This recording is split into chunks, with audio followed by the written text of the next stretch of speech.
একটি মাছি কিন্তু দাম 10,000 টাকা। যখন একটা মাছি সবজি মাপার সময় দাঁড়িপাল্লায় বসে তখন তাতে কোনো হেরফের হয় না, কিন্তু সেই একই মাছি যখন সোনা মাপার সময় দাঁড়িপাল্লায় বসে তখন তার দাম বেড়ে যায় হাজার হাজার টাকা।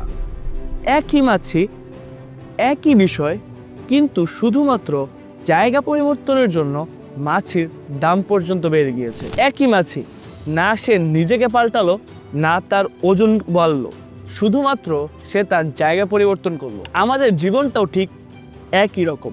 আপনি কে তা সবসময় খুব বেশি গুরুত্বপূর্ণ না, অনেক সময় আপনি কে তার চেয়েও বেশি গুরুত্বপূর্ণ আপনি কাদের সাথে চলছেন, কাদের সাথে থাকছেন। ভুল জায়গায় বড় স্কিলও অবহেলিত হয়, আবার সঠিক জায়গায় ছোট স্কিলও অনেক বেশি দামি হয়ে ওঠে। তাই সবসময় নিজেকে না বদলানোর চেষ্টা করে আপনার পরিবেশ বদলান, আপনার সারাউন্ডিং বদলান, আপনি যাদের সাথে চলছেন সেই জায়গাটা বদলান।